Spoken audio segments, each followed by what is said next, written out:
For the third year and counting, Richard Skipper has been celebrating the artists you love. And what are some of the things that you've really run out of time, and we've got to talk about your latest. I want to go back a little bit, first of all, and celebrate a true legend.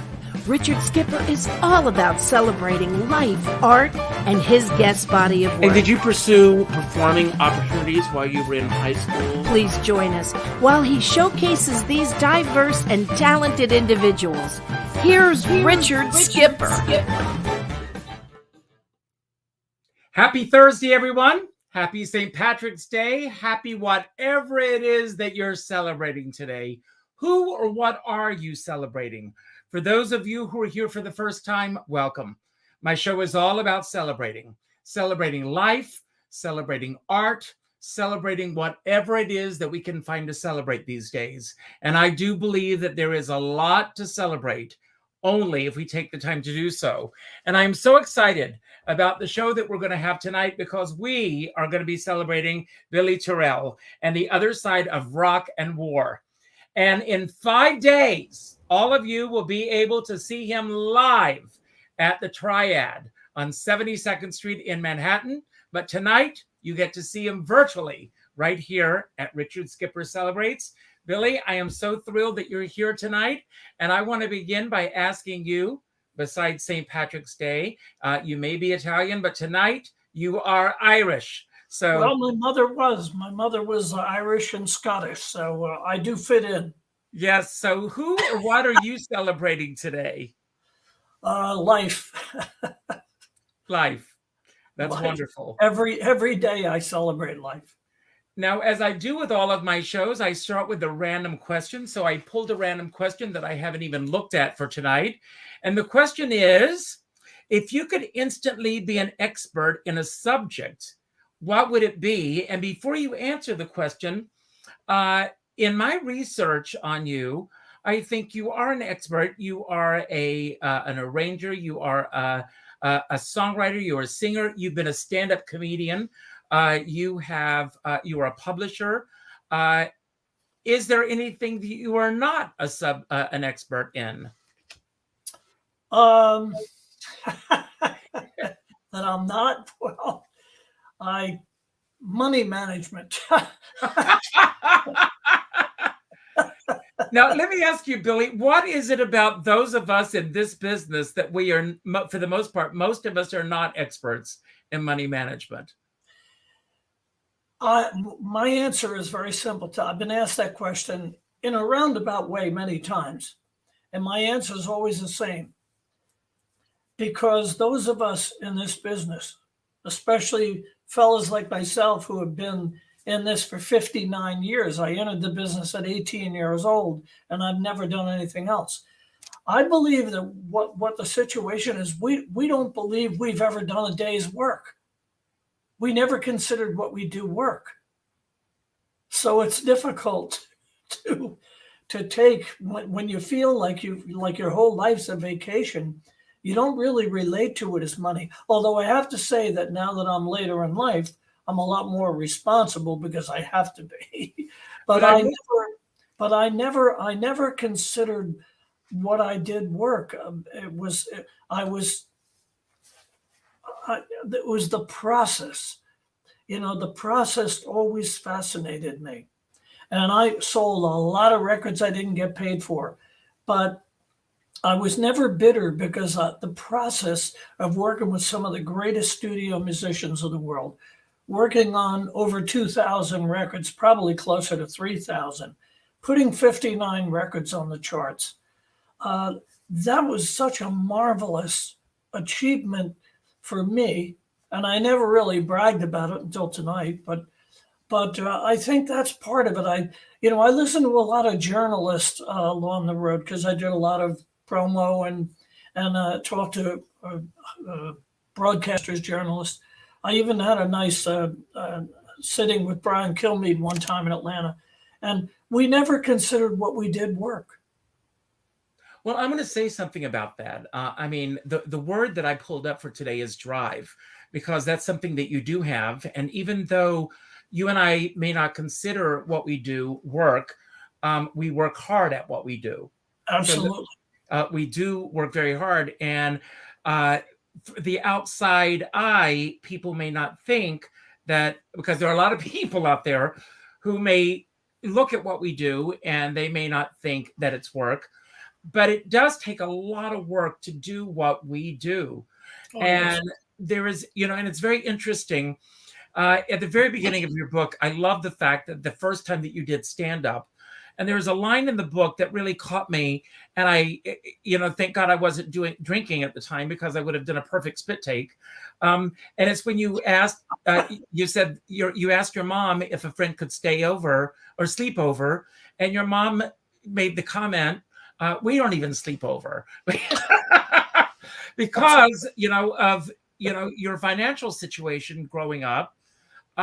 I grew up in a household also in South Carolina. I've talked about this on the show before, where we, lived basically, my parents, from paycheck to paycheck. My father had, a drinking issue, and living in that kind of a household, you live on the edge all your time. And I left home when I was 18 years old. And growing up in that kind of environment basically prepared me for life, because I was able to go out in the world, and no matter how bad things got, I never wanted to go back. And it always propelled me to go forward. Exactly. And reading your book, I believe that is your lot in life as well. Am I correct? Absolutely. Where there were several things throughout my childhood and then later on that were triggers to keep me moving forward. And one of the most powerful events that happened to me was that when I finally got hired in 1962 at Howard Johnson's, when they opened on the boardwalk in Asbury Park. My Aunt Laura had taken me back to Newark. I left school early to help feed the family. And my Aunt Laura took me up to Newark. I lived with my aunt and my grandfather, grandmother, and they paid to have my teeth fixed. And I felt like $1 million the day that I applied at Howard Johnson's on the boardwalk. That was the first business that hired me. Prior to that, I had banged on every door for 3 or 4 towns. And when I got out of school, and I looked like I was 12, no one was going to hire me. So anyway, the long and the short of it was, first day on the job, I was a dishwasher and I would bus tables. And there was just a feeling in me that I was accepted, that drove me to do an incredibly hard day's work. And a waitress came in, I'll never forget her. She came in and said to the owner, that was the first day they were open. She said, "Terry, whatever you do, don't let that kid go." She says, I've never seen a kid work that hard in my life. So now it comes to lunch. After the lunch rush, the owner called me, "Billy, come on over. Time to sit down and eat. What would you like to eat?" So I looked at the menu and I said, "Oh, I'd like a little roast beef." And he said, "You can't have roast beef. Dishwashers can't have roast beef. You can have a halibut steak or you can have a club sandwich." Well, I said, okay, I'll try the halibut. It wasn't the fact that I could only have 2 items. It was the fact of the way he said it. What offended me is if we could only have 2 options, then what are you asking me what I want to eat for? Why don't you just tell me you have 2 choices? But to make matters worse, Richard, I didn't protest, took the plate, and I was walking out into the restaurant to sit at the counter. And he said, "Billy, where are you going?" And I says, "I'm going to eat." No. You can't go near the people. You have to sit in the back of the kitchen. I walk in the back of the kitchen. It was dark. The bulb was out. The table was a dirty piece of plywood held up by 2 Coca-Cola stands. And I had to sit on a wooden milk carton and eat that food. And I'll never forget it.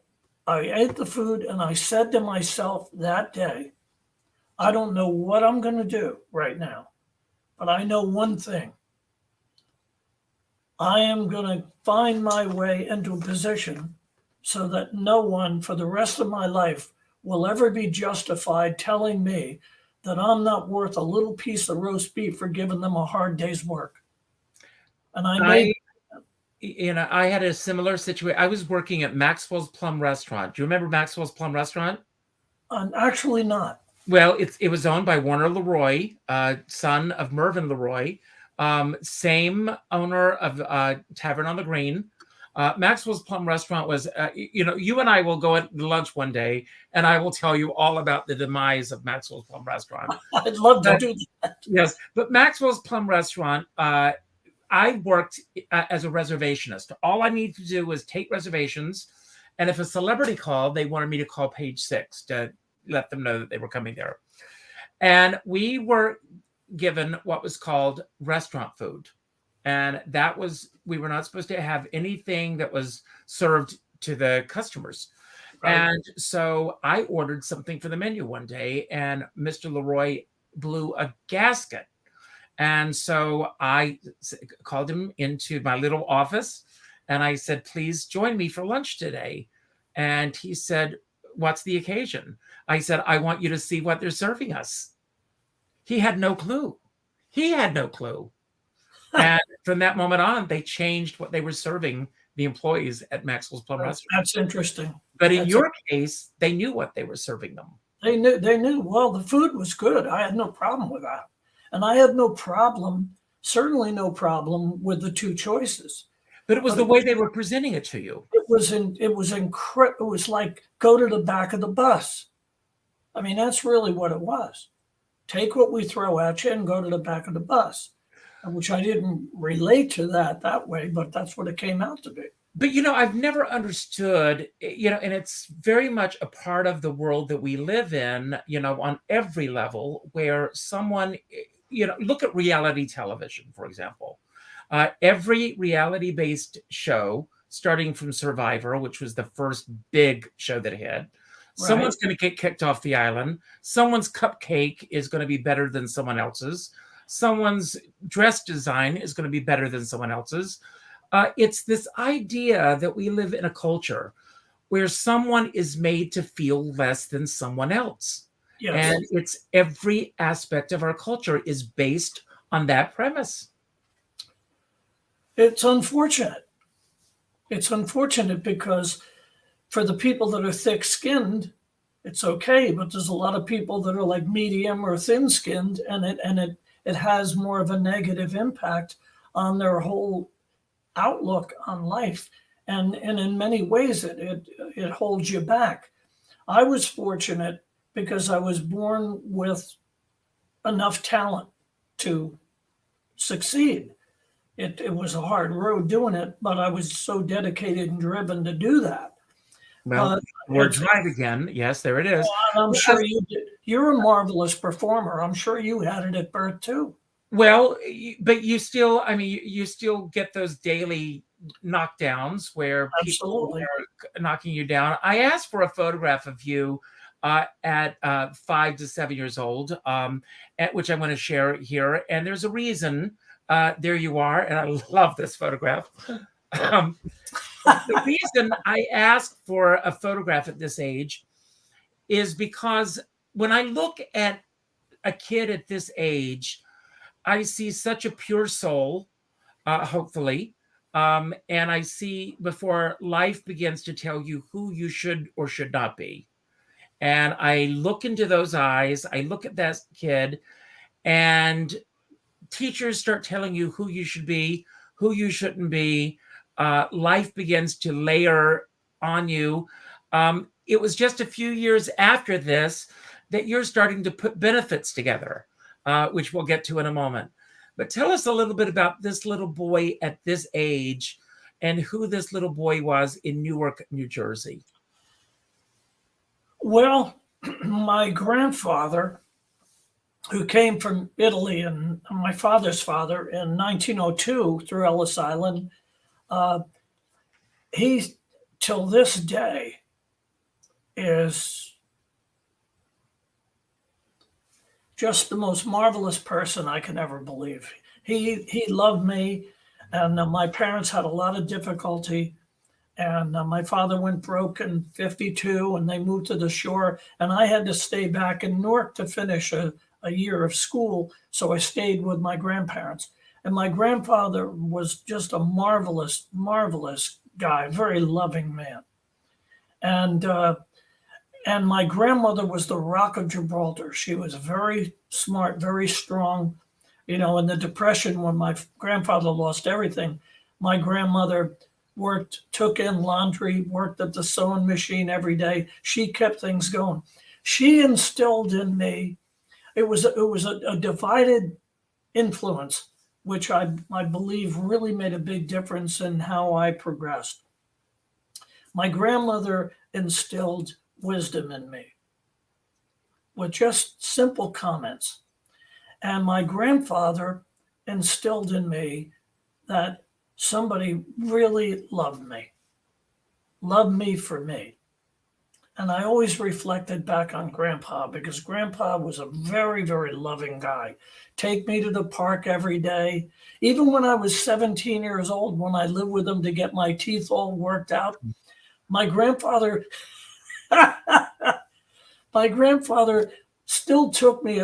I turned 17 the day I turned 17 the day after my teeth were all fixed. Wow. And I was very inspired by music that day, because my grandmother always had the radio on. And I got home from the dentist after months and months of work, because we were neglected as children. We never had toothbrushes. We were, it was terrible. But I never held any grudges. And so I came home from the dentist. Everything was done. And I was in the bathroom, and my grandmother had the radio on, and The Lion Sleeps Tonight was on by the Tokens. And I was looking in the mirror, and I know what year that was, by the way. 1961. That was the number one hit song the year I was born, folks. It was 1961, and I'm standing in the mirror at the sink, and I gave a big smile, and I saw these teeth, and I saw this positiveness, and I started singing along with The Lion Sleeps Tonight. And there was something that got into me at that moment that instilled me to gravitate toward the music. And then a few years later, with the Empress and the Howard Johnsons, I wound up getting in, and I stayed in. But it was amazing. So when you were growing up, and did you have a lot of music before that? I know that I read that you were, I think at 12 years old, you put together a benefit for the Cancer Foundation. Yes. And prior to that, was music very much a part of your life? It really was, but it was sadly interrupted. In Bradley Beach in 1952, after we gave up the house in Belleville, we moved to the shore. It's too long to talk about in 1 hour. But we moved into Bradley Beach, and my father was doing terribly. He had a great business. It went south. We were doing terrible. Half the time we didn't have lights. I do jokes about it in the show, but we were living. If there's one joke, and I do want to say, before I do not want to forget this. I want to thank you for your service to this country. So thank you for that. It was a privilege to serve. But I love you said it in your comedy routine that when you went to Vietnam, it was an improvement over your time in Newark, New Jersey. Yes. At least there we could shoot back. But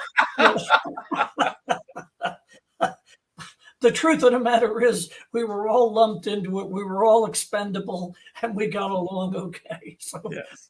There was a rainbow there somewhere. Yes. But in Bradley Beach, we had no money. We had no money. Half the time the lights were out. I was the entertainment. as poor as we were, my mother and father were sitting on the couch, and I was doing these shows every night. I was emceeing it. I was doing Abbott and Costello. I was doing all these Sullivan. I was doing all these people, and next door was a piano teacher called Cappy, a wonderful lady, and we didn't have money for food, let alone piano lessons. So I remember Cappy knocking on the door one day and talking to my mother and father and saying, "Listen, there's something about this boy I believe in. I want him to join my class. I want to teach him for free." Mm. And every day after school, she had me over there. I joined the classes, and the classes were, I think, 2 times a week, but I was over there 5 days a week. And within 6 months, I was playing well enough to play at the school. So I had it instilled in me. My father was a big band singer, but my greater influence for music was my mother's father, my grandfather, Walter Gimbel, who wound up after the Depression, went into the bottle and wound up in shelters and disappeared. But he was a marvelous talent. He played every instrument. He was a wonderful painter, sketch artist. I found paintings he had done on walls and bars in Newark in the 30s that were just magnificent works of art. Wow. So I had that natural instinct for music back then. Unfortunately, we moved away and they never brought me back for lessons, which to this day boggles my mind. I probably could have had a Juilliard deal, but I made a life out of it anyway. I mean, I know that there was constant, for lack of a better word, chaos, because there was no real stability throughout your childhood because of these situations. How were you able to feel grounded, or did you ever feel grounded through those first 18 years of your life? Well, I thinking back, and I've thought about this through years. You get older and you start thinking back, trying to figure your life out because you make a lot of mistakes and you have some fun. I think part of it was I had an imagination, and I realize now, because I was really tormented in the school, as I wrote in the book, especially when I went on to high school. An amazing book, everyone. It was terrible. It was terrible. And all through school, I felt inferior because for a couple of years I had no front teeth, and I was constantly tormented with that. And I think that what helped me is I had another imaginary life going on. In other words, I was able to mentally step out of it, and I had another life. I really had another life going on. And that was the only way I could survive it. Because when I went to high school, I was tormented so bad. And I do the joke, and I used to do the joke in my show, which was true. In Manasquan High School, I graduated Belmar, New Jersey, grammar, but they didn't have high school. You had a choice. You go to Asbury Park or Manasquan. I chose Manasquan because the kids that I got along with were going to Manasquan, 1 or 2 of them. And it was a pretty affluent area down there, not like Asbury Park, which was pretty low end. And these highfalutin kids, Friday was dress up day. Our school colors were blue and gray. I had 2 pairs of worn out pants, black and green. So if I wanted to go to school on dress up day, I had to go to Ireland or North Vietnam.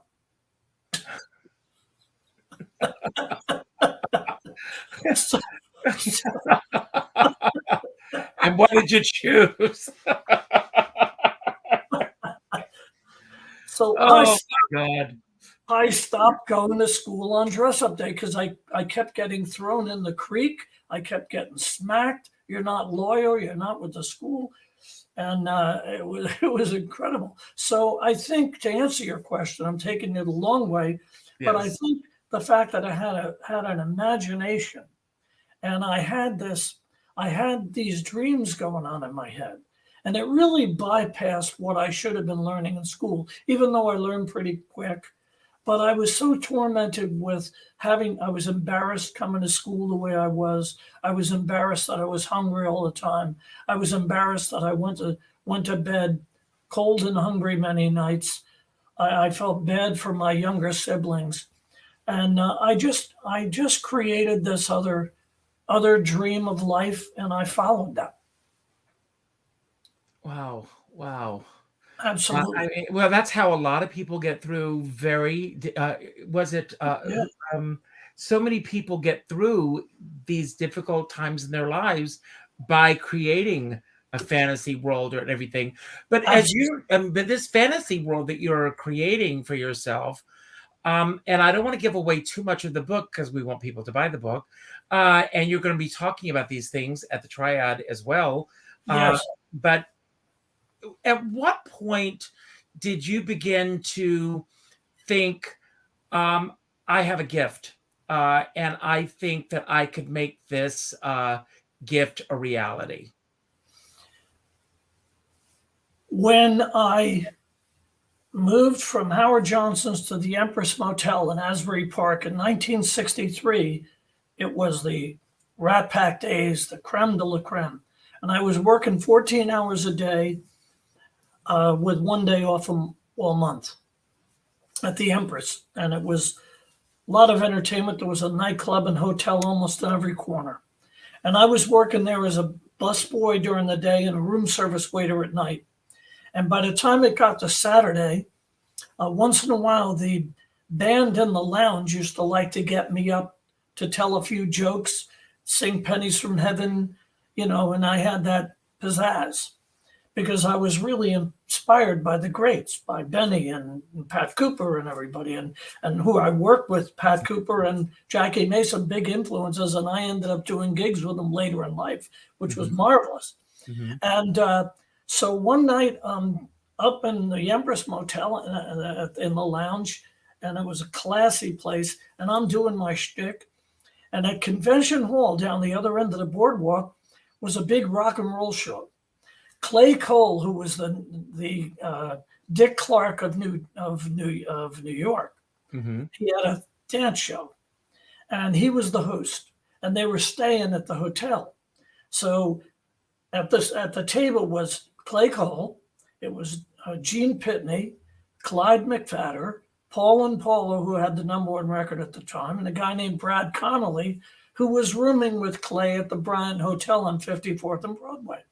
So I get off from doing my shtick, and a waitress comes over and says, "Hey, Billy, that table would like to talk to you." And I recognize Clay. Clay said, "Billy, sit down here. You're a very, very talented guy. Do you ever think about doing this?" And I says, "I love doing it." He said, "Well, I'll tell you what. I want you to come to New York." I said, "I only get one day a month off." He said, "No problem. Give me a few days notice. Come up. I live at the Bryant Hotel on 54th and Broadway. I want you to come up. I want you to meet somebody." So I went up to the hotel, and he had a guy there named Vic Catala, who was managing the Bill Black combo at the time, they were backing up Elvis Presley. And he also had Barry Sadler, who later on, actually when I was in Vietnam, he had the big hit on the Green Berets. And I signed a contract with Vic on July 16th, 1963, and I've been independently in the business ever since.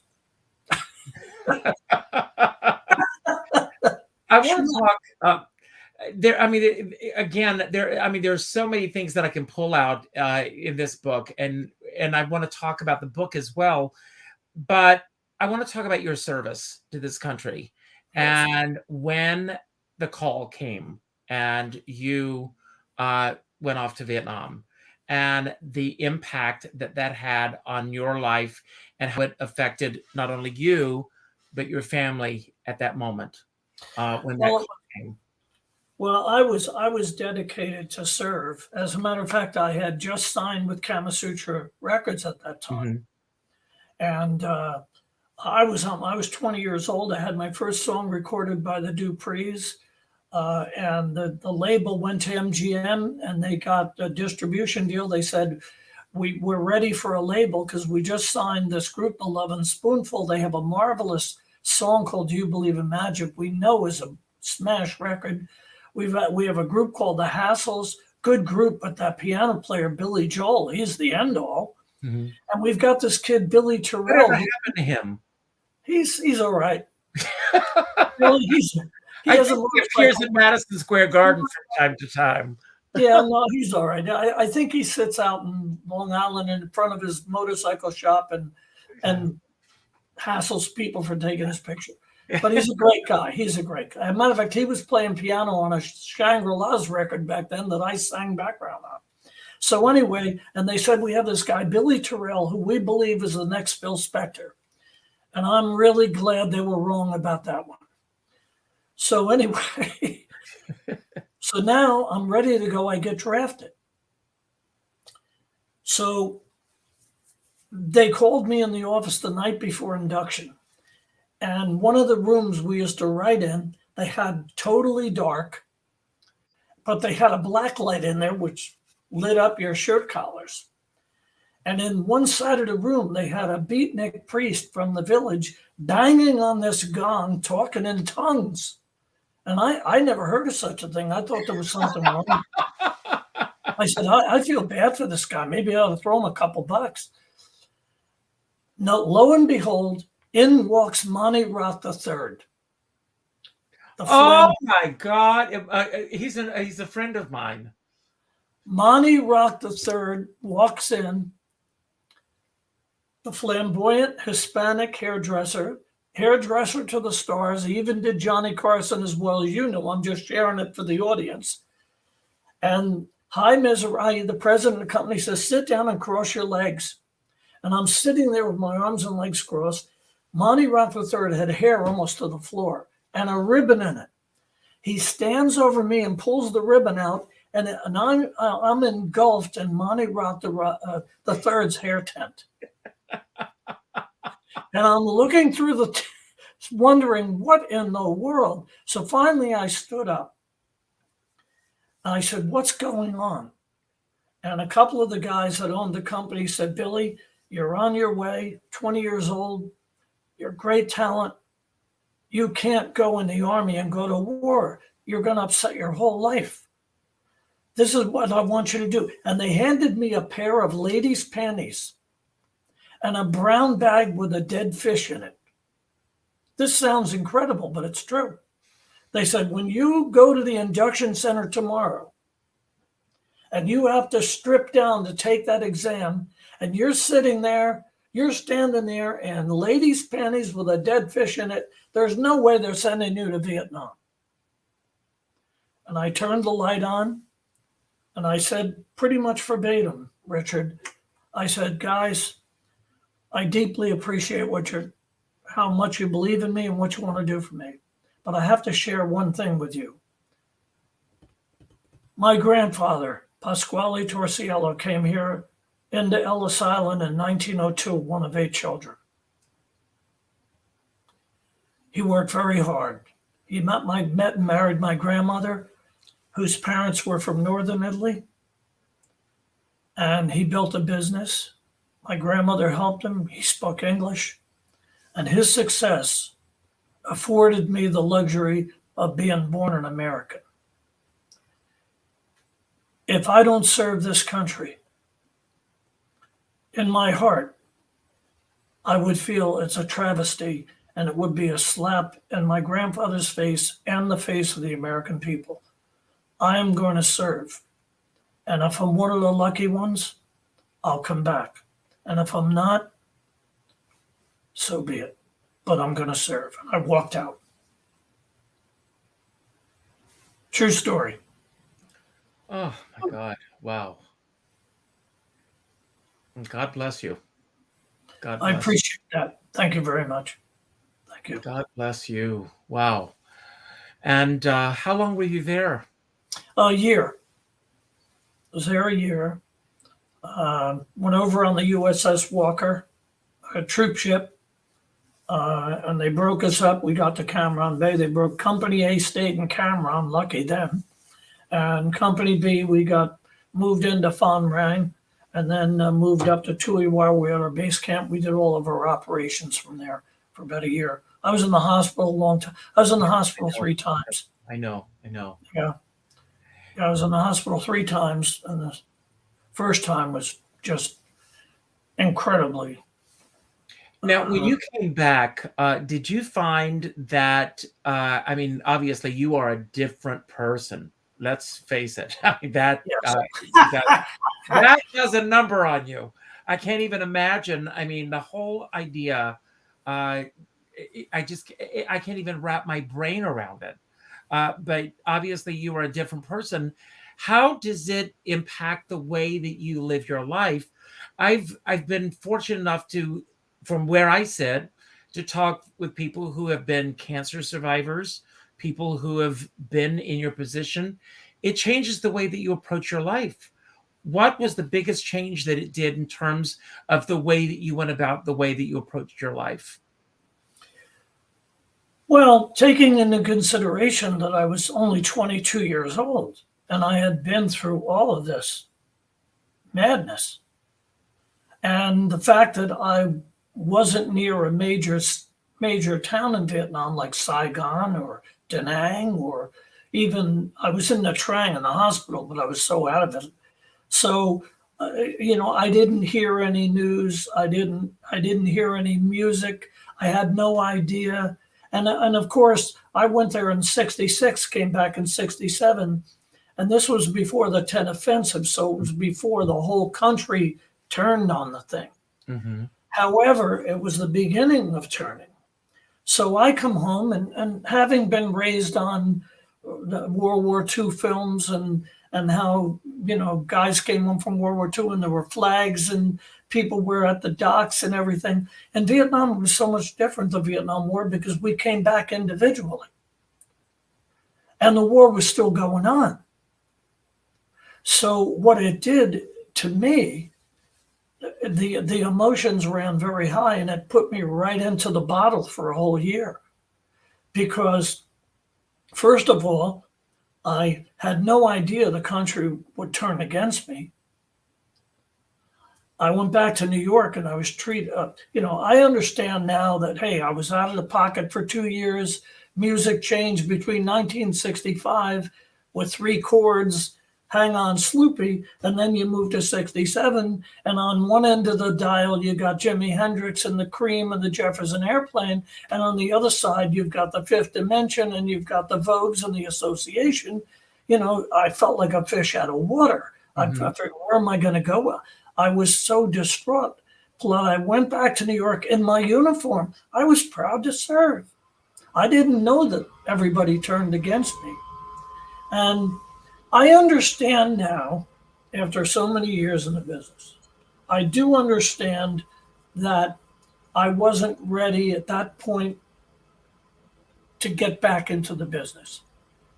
But I went back to Kama Sutra, and I didn't meet with the original principals. I met with a couple of other people that were handling the office. And it was the way they said it. Now, we have a strong roster. We can't do anything. They were very rude to me. And I was hurt by it. I was very hurt by it. Excuse me, were they rude to you because of your service, or were they rude to you because they were just not interested? It's hard to say. It's hard to get into someone else's mind. All I know that they could have been more gracious. And the thing that bothered me, and maybe I shouldn't have gone up in my uniform, but for the first few weeks back from the war, I wore my uniform. I didn't know how to be a civilian. I came back. It was more difficult coming home than it was going, mentally. And the way they rejected me, I took it so personally. If I had to do it over again, I'd have said, you know what, they're right. I'm not ready. I gotta go back to the drawing board, study the market. Billy, was this happening from people that you knew as well, or was it just happening from complete strangers? Unfortunately, it was some people that I had known before I went to the war. It was unfortunate because I was casing Broadway a few years between 63 and 65 when I finally got signed. And as So time went on, did these people eventually come around? Did they apologize, or did they realize the error of their ways? No, but in all fairness, I didn't have much contact with those people afterwards. I really did. A couple, but I never brought it up. And I looked so terrible when I came back from the war. I just let everything grow. I says, all right, I'm the devil. You want me to be the devil? I'm going to look like you. But it was never my thing. I was in disguise. I just says, okay, if this is the way I have to look to proceed and prosper, then I'm going to make that adjustment. I never did drugs. I got real bad on alcohol. It was terrible on alcohol, but I straightened that out after a year. Thank God. I mean, like I said earlier, my father didn't survive that. I want to ask before we do run. I could go on for days talking to you. Everybody says that interviews me. No, which is a great thing. That's a good thing. We're not going to run out of time. There's nothing to talk about. But I want to give a shout out to Howard Tucker. Howard Tucker said you got to have him on the show. Me too. So thank you, Howard. Howard's a great guy. He told me about you. Howard came down to Asbury Park last year when I worked the McLuhan's on the boardwalk. And I performed there, so I know the place. Yeah, I did the show. I did the show twice there. Howard was gracious enough to come out to the show. It was wonderful, and I have to shout out to Elaine Marlowe from Elaine as well. I hope she's watching. I love Elaine. She's now living in Virginia. Because Elaine told the night that you and I performed at the Lambs Club Christmas party in 2019, Elaine said to me, "You've got to meet Richard. You've got to do his show." That's wonderful. But I want to get to your book for a moment. We're going to talk about two things that I definitely want to get to. This book, The Other Side of Rock and War, and this story about these orphans. And I mean, just an amazing story here. What was your goal? What inspired you to want to write this book and to tell your story? I had been asked to write a book for 40 years. People that I was talking to, they said, you have a book. You need the book. The book should be written.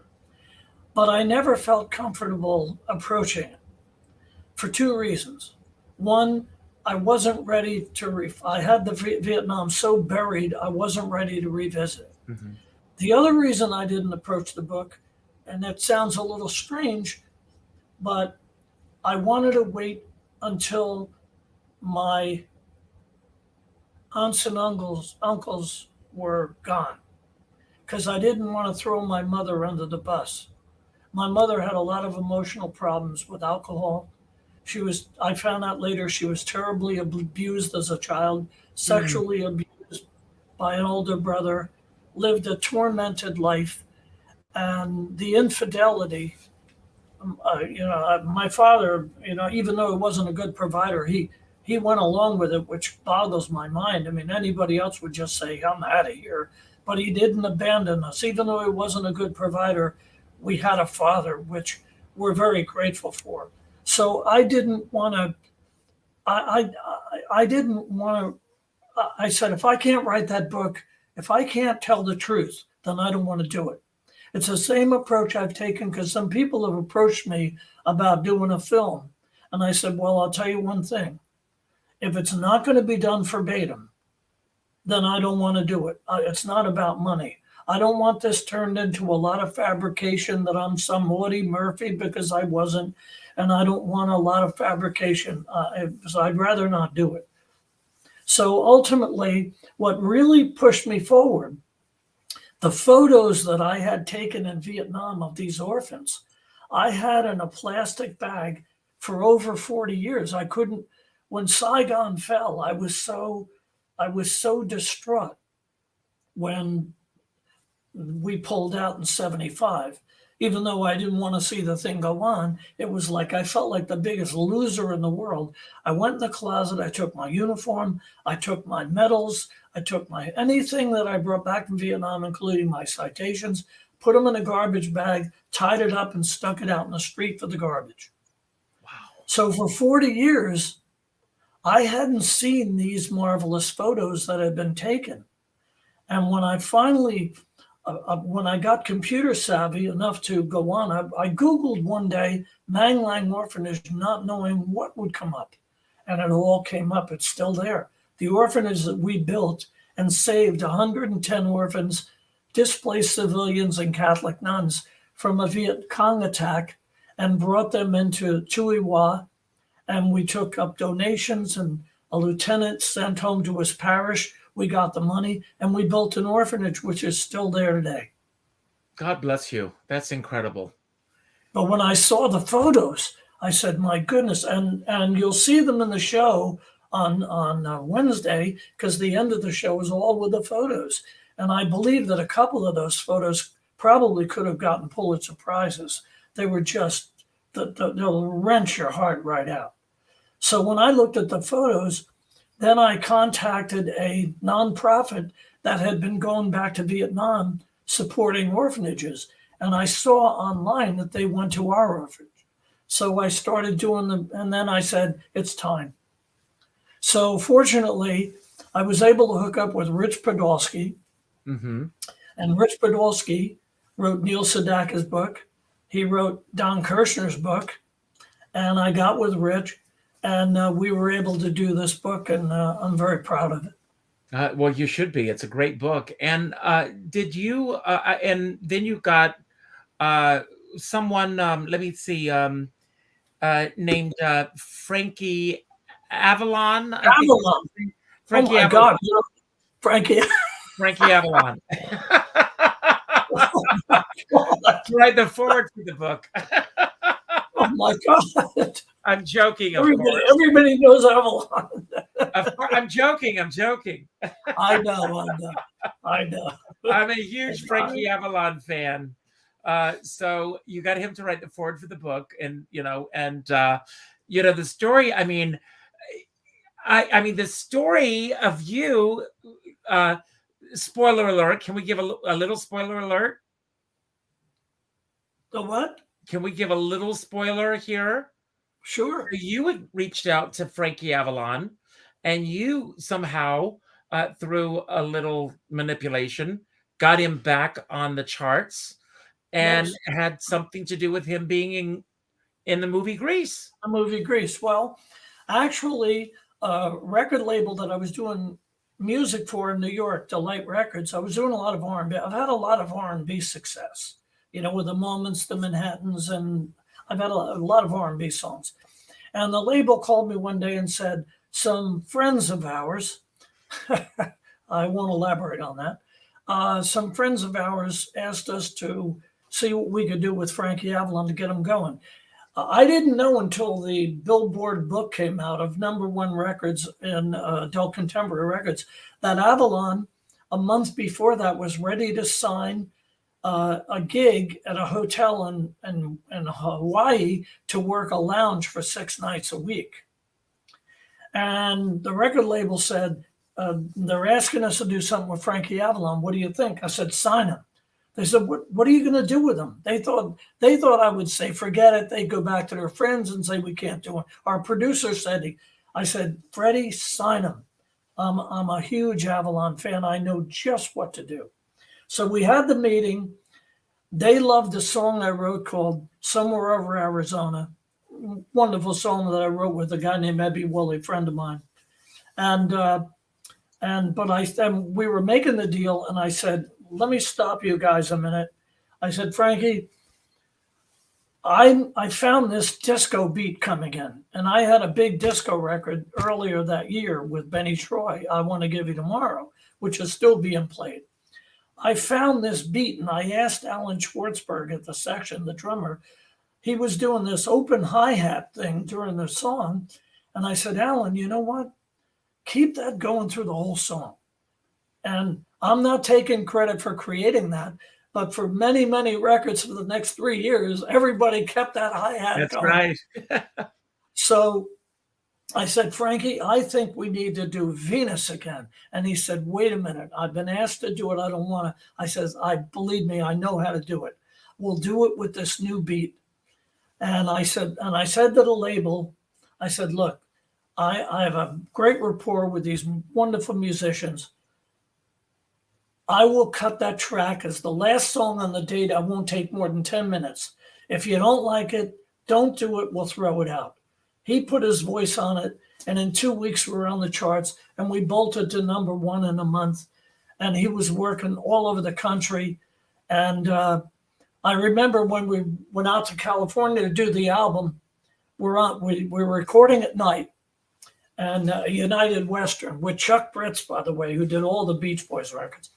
And during the day, one day, Frankie said, come on, we'll go down the beach. And so we went to Santa Monica, and we're laying out on the beach. And I'm laying on the beach with Frankie Avalon with all these girls walking by. And obviously nobody's looking at me. But and Frankie says nonchalantly, he says, Billy, he said, Alan Carr called.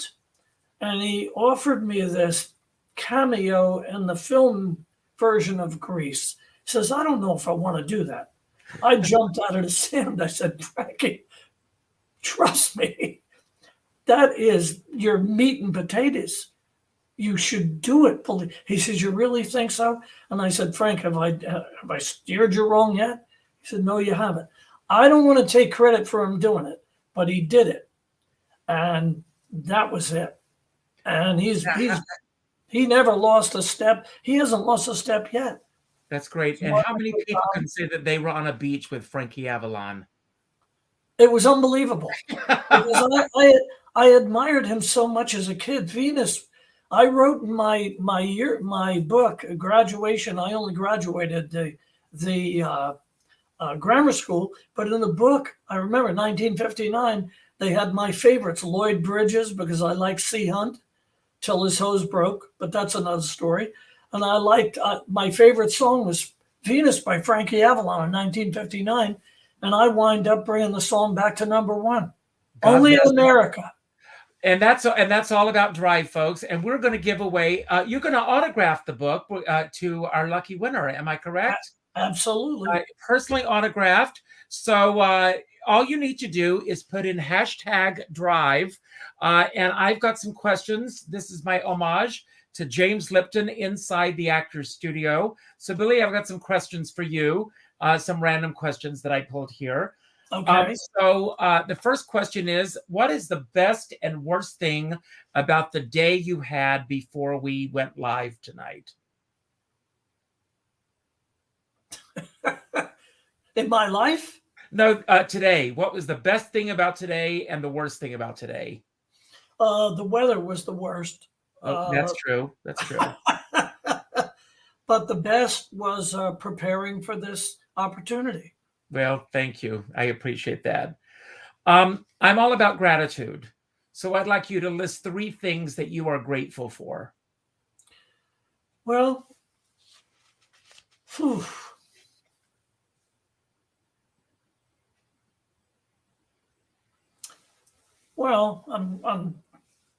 I'm grateful for life. I mean, I'm grateful that I've made it so far to 77 years. Good for you. God bless you. I'm grateful for that.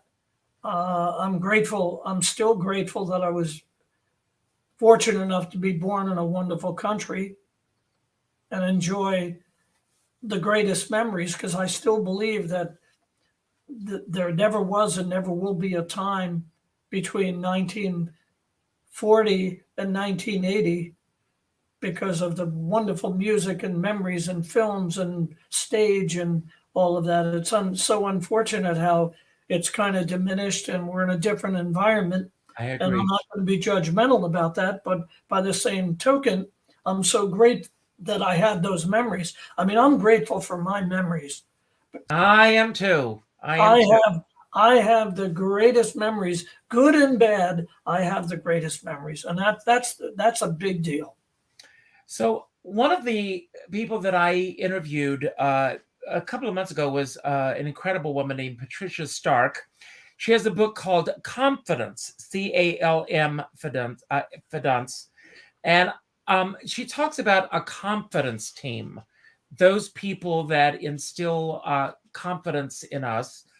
And I want you to name 4 people who instill confidence in you, who build you up in terms of the work that you do.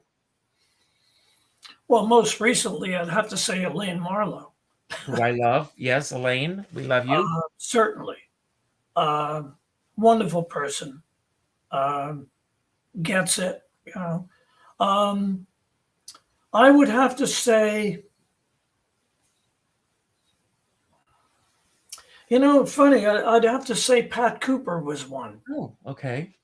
Because when I work with Pat, I admired Pat when I was growing up, and I saw him on the Sullivan Show and everything. And when I had the opportunity to open for him as a comedian, and before he went on, he stopped me as I came off and hugged me and said, "You're marvelous." And that was a big shot in the arm for me to have someone that I admired for so many years acknowledge my talent and make that kind of a thing. So, and I'd have to say Robert Williams of Spotlight Enterprises. Back in the 80s, I started, I was working out of his office. I brought my publishing catalog there, and we started working together. I was recording his wife, and he was the one that inspired me to go into comedy. He said, "You're funny, work it out," because he had, that agency at that time had Leno, Seinfeld, Paul Reiser, everybody. And I was able to develop a comedy career for about 6-7 years, 2 nights a year. And of course, I can't leave off my grandfather. That's wonderful. That's great. What is the best thing that you feel that you've done? Well, I think you've already answered this question, but I'm going to ask it again. What is the best thing that you feel that you've done for your community? And your community can be the theater community, it can be the music industry, anything. What do you feel is the best thing that you've done for your community? Well,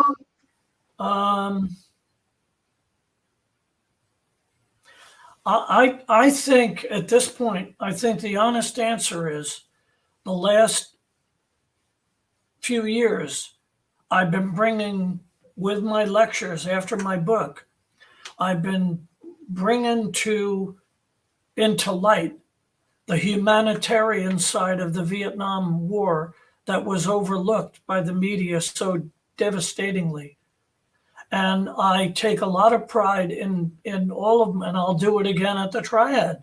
I'll talk about the fact that the humanitarian deeds of American servicemen and women, especially the nurses who never got their due, bringing to light, you know, we were not baby killers. There were bad seeds there, but there were orphanages all over South Vietnam. And American soldiers like myself and so many of us went out of our way and risked our lives to aid and comfort and care for orphans and displaced civilians in the midst of a horrific conflict. And I've been spreading that word to shine a brighter light on this country, that we were in the midst of, whether we believed in the strategy, whether we believe we should have been there, believe we shouldn't have been there.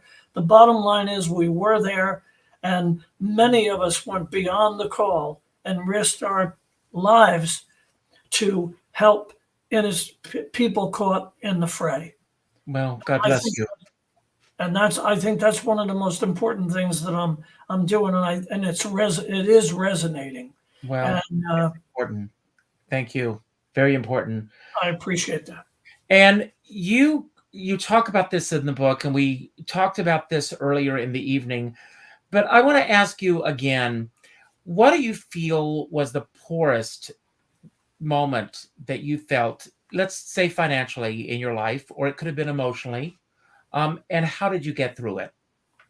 The worst? The poorest moment in your life. Well, that's an easy one. The poorest moment in my life was the winter of 1957 in Belmar, when we had no lights, no food. And I used to put cardboard in my shoes to walk to school and bring extra cardboard to school to put them in the shoes to walk home. Hmm. And it was a devastatingly cold, snowy winter. And the shortcut to school was across a lake that was so frozen solid.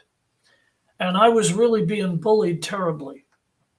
I had a spring jacket, but somehow my father, I don't know where he got it. He got a few bucks together and he was able to get me this stupid looking hat that I put on with the ears and tie it around my neck. And I was walking across the lake in that bitter cold winter with a spring jacket. I finally got a hat so I could save my ears. And the bullies met me at the other side, threw me to the ground, took my hat off, and threw it out in the middle of the lake where the water was. Wow. And for years, I was bitter at the school because I often wondered later on, and even then, I said, how can these people see this young and undernourished boy come to school and not raise any questions? Why? How could they do that? And how could they ignore me? It played very hard. And in Vietnam, I got to be honest with you, in the tough moments, I would close my eyes and I would see the people that tormented me. Wow.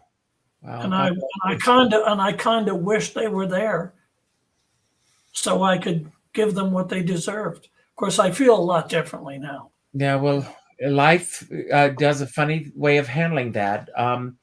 What is the best and worst letter that you received in the mail?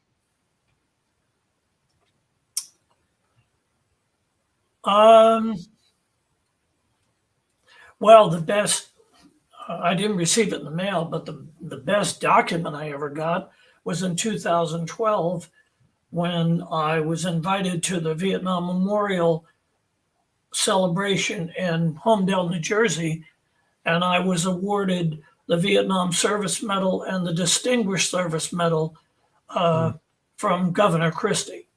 Wow. For my valor.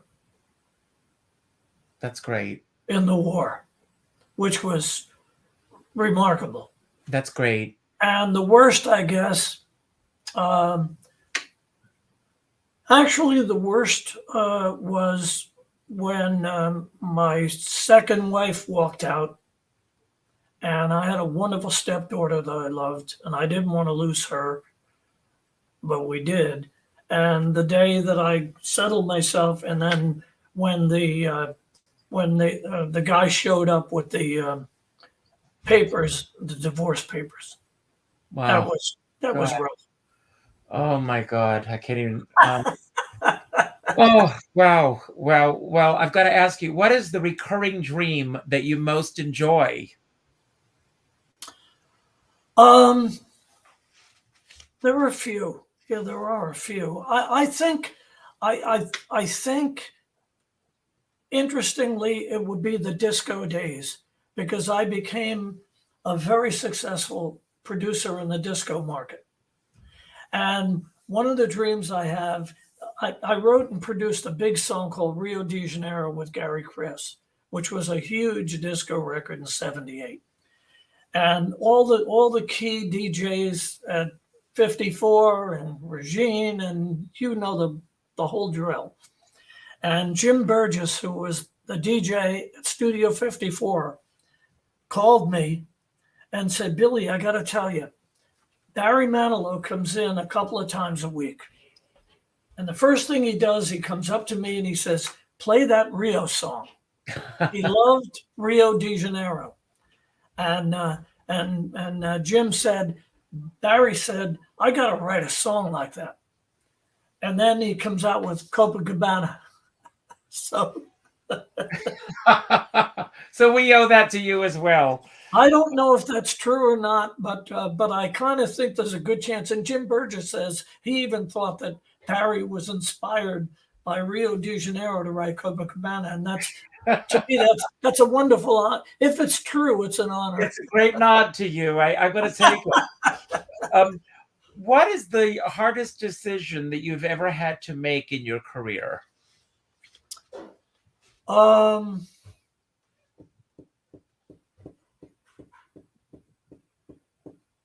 were several. I'll think about this in 2 seconds. I better just pick one because there were several.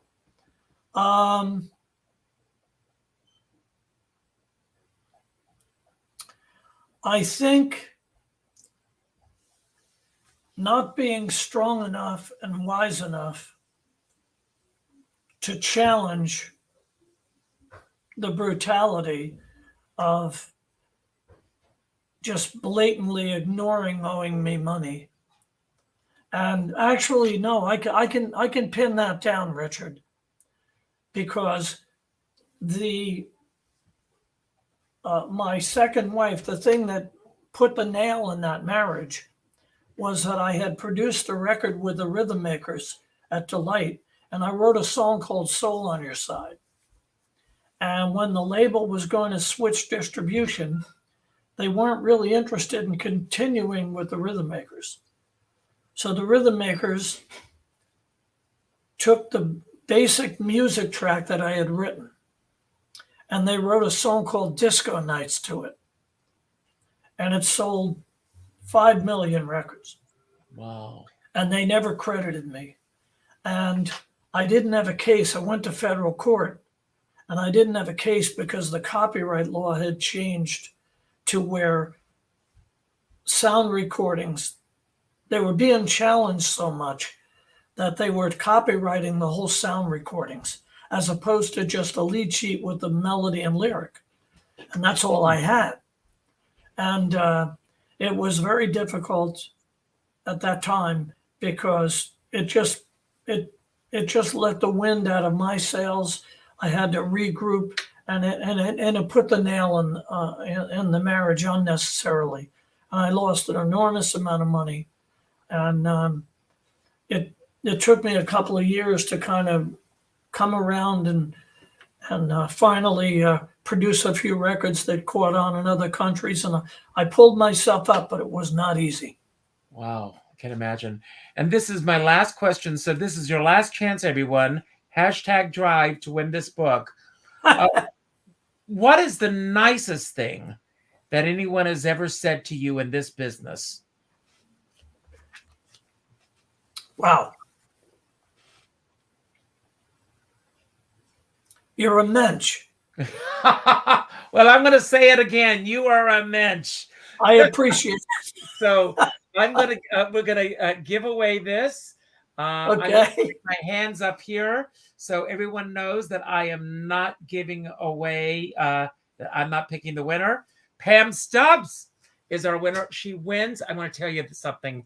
She wins all the time, but I'll tell you why. She shows up and she enters. So Pam, congratulations on winning again. Billy, don't go anywhere for a moment. I want you to stay here for a second. I'm going to bring us up on the screen. Billy, I don't know about you, but I truly have enjoyed tonight. I couldn't think of a better way to spend my St. Patrick's Day. This was a great, great evening. So thank you so much. I want to thank you all. I appreciate it. I want to thank you all for showing up tonight. I know that I can speak for Billy when I say this. When you show up, it means a lot to us. So thank you. If this was your first time here, I hope it will not be your last time. Please leave a comment on my YouTube channel. Share this with your friends. I also end every show by telling everyone to go out and do something nice for somebody else without expecting anything in return. This is what I'd like you all to do tonight. I'd like you to go to Amazon.com or go to your favorite bookseller, and I'd like you to order 2 copies of this book. I'd like you to keep 1 copy for yourself. And then I'd like you to go to the 8th name on your Facebook friends list, and I'd like you to order 1 copy for them. And Pam, you're going to be getting a free copy. I will be sending Billy your email address, your mailing address, that is, and he will get it off Absolutely. to you. And and then pick up the phone and call that 8th friend and let them know what they mean to you. Not an email message, not a private inbox message, not anything through social media, a phone call. As my dear friend Sean Moniger always says, we're all in this together, but we're not in the same boat. And I always say, if you're going to go out in a boat, make sure you bring a skipper along. So, Billy, I'm going to leave the screen, and I'm going to give you the final word. Thank you. Anything you want to say about anything that we talked about tonight that you want to build upon, anything that we didn't talk about that you wish we had, or just any final message that you want to leave everyone with tonight? Don't worry about how to end the show. When you say goodbye, the final credits will roll. Thank you for being here. And you're just, Billy, I'm going to say it again. You truly are a mensch. So thanks for being here. Thank you so much, Richard. I deeply appreciate it. Fantastic.